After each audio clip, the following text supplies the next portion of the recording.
Ralph Lauren is showing us that just because the collection has brown as the most common color, it doesn't mean that it has to be boring. So let's get into the Fall/Winter 2026 collection that was just shown by Ralph Lauren and talk about some of the things that we saw. So the first look of this collection captures Ralph Lauren's direction very clearly, because looking at this collection, Ralph really went neutral as possible. A lot of brown, a lot of black, a little bit of paisley. They did use leopard print or cheetah print as a neutral in this show quite a bit, which I'll get into. But overall, the show was quite exciting considering the fact that the color palette wasn't very diverse. The one thing I will say, though, is that even with there not being a diverse color palette, you'll see that there's a lot of variation in these outfits. As you can see, here's another outfit, very well done, really nicely put together. Definitely like the types of materials that were used on this outfit. But again, as you can see, a lot of dark colors and a lot of tweed being used here, which isn't a bad thing. But again, it just tells us the direction of where Ralph Lauren is going.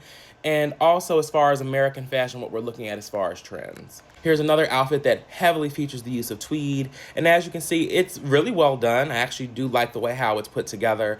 I also noticed that in this show, the thing that you're going to notice is another trend that's going to be popping up is the over-the-shoulder wrap with sort of a brooch detailing that's closing the whole thing together. So you're going to see a couple of different trends that are popping up in this particular show.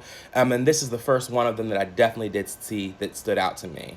And again, we see again with that over-the-shoulder wrap with a brooch and a lot of tweed.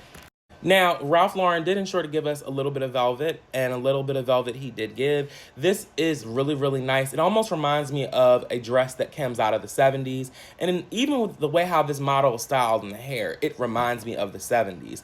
Again, not in a bad way. It's more of a less colorful, more polished version of the 70s, if you will. Now, in this outfit, we happen to see that there is cheetah print, and cheetah print is now, again, another trend that has now managed to resurge thanks to its appearance at Copenhagen Fashion Week, and also apparently it made a couple of appearances at some recent fashion shows for some other designers. So, yes, you folks, if you are into animal print, it is back.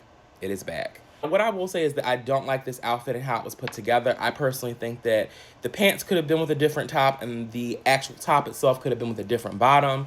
And the neck detailing doesn't work for me, but overall, I do think that the pieces individually are quite nice. Again, Ralph Lauren did make sure to make it a little bit exciting. He played with texture, he played with different types of silhouettes, so he didn't disappoint. Now, overall, Ralph Lauren's show is pretty decent. Out of the 60 looks, most of the items are wearable. So I think this was a pretty okay show. But please let me know your thoughts in the comments, and we'll be back for another one.